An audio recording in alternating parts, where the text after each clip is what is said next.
Hey guys, this is Paul Hauss of paulhauss.com. Today, let's talk about drums. I often receive emails from subscribers of my email list where I'm sending weekly tips and tricks in mixing and producing on how to get the drums to hit hard, cut through the mix, and this seems to be quite a common problem amongst producers. So if you've ever struggled with letting your drums to hit hard, then this video is for you. Imagine you applied tons of compression, saturation and whatnot, but the kick and the snare don't seem to compete with your favorite records. Then you might want to take a step back and overthink your approach. So here is tip number 1, leveling. Leveling is by far the most important factor for getting your drums to hit hard. So why not use the volume fader and turn the kick drum or snare drum up so that it stands out. So let me show you how a couple of tiny volume rides make huge impact on the kick drum.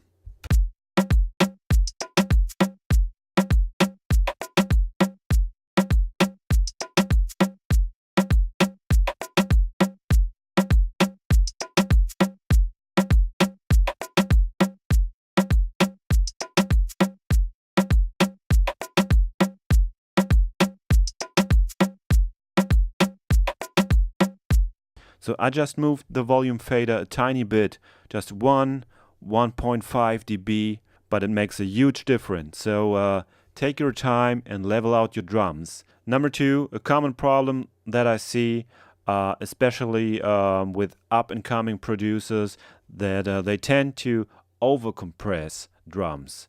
A lot of people talking about compression, you have to apply compression on everything, but let me tell you this, I mostly use compression on the mix bus, on the stereo output, and on the drums I mostly use parallel compression, if any.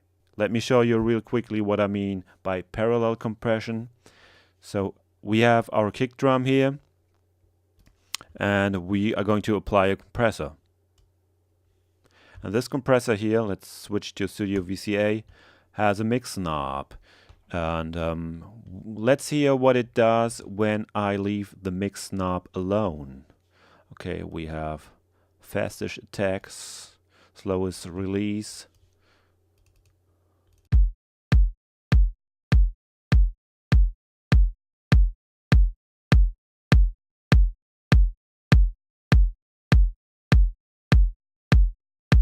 Now the compressor really sucks out the life of the kick drum, the transients get lost.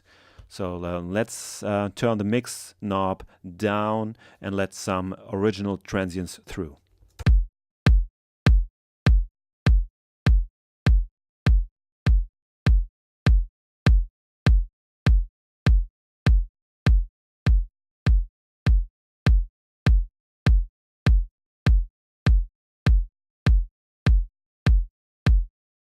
Okay, way better. You get the best of both worlds in the mix.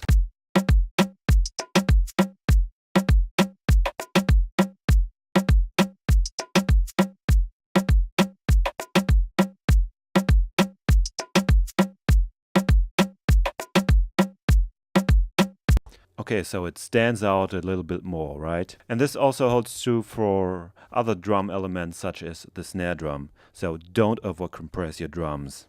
Tip number 3, use a gate or a transient designer to shape your drum sound. Let's start with a transient designer. I like the Isotope transient designer, built in LO2. Just turn everything off but the transient designer. And you can shape the attack sustain time of the kick drum. Let's hear what it does. I'm exaggerating as always.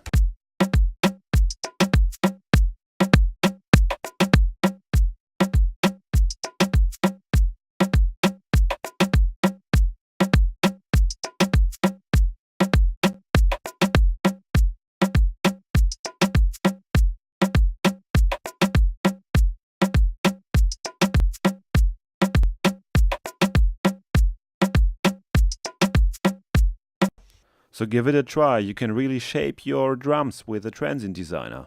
There are lots of cool companies doing Transient Designer, so have a look into that.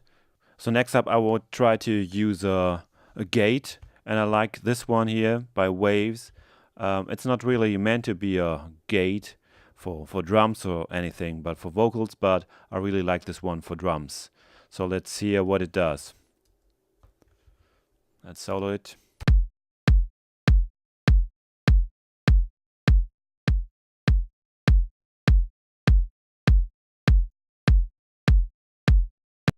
It's just a subtle difference, but it really focuses the drum and get rid of any bleed that's behind the drum. So you want to try it also for snare drums, okay? So tip number 4, make room for the drums. Do other elements of the track occupy the space of the drums, be it the musical elements, the vocals, or other percussion elements. A high-pass filter often works wonders with kick drums and the music part. And in this case, we have 3 elements, toms, conga, snare that plays together, and that we can try to scoop out some of the frequencies to get a better sound that cuts through.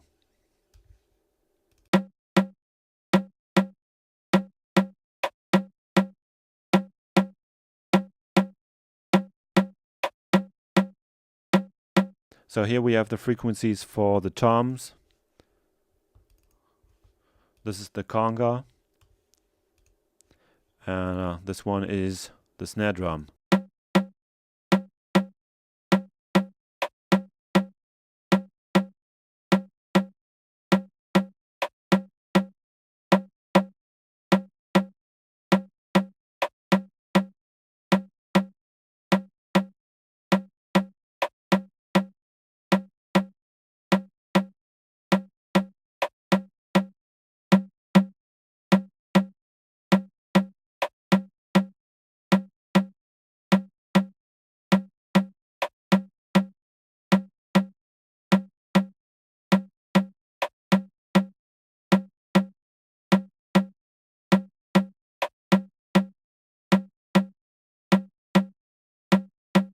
So as you can see, I made some room with an EQ for the most important frequencies of the specific element.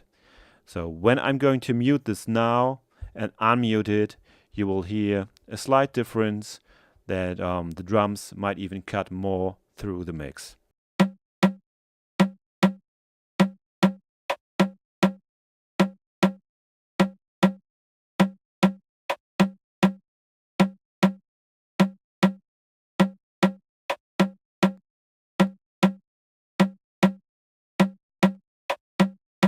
And in context.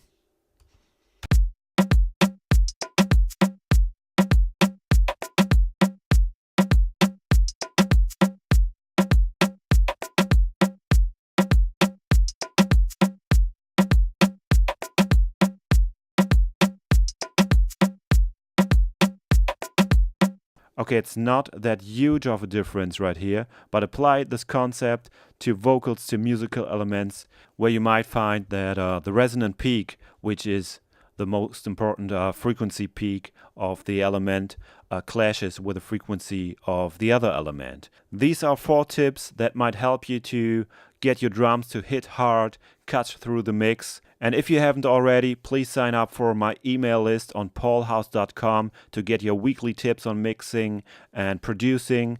And when you sign up, you even get a beat for free. Okay, that's it for this video. I hope you enjoyed it, and please guys, leave me a comment below this video. What is your struggle when producing beats or when mixing a track?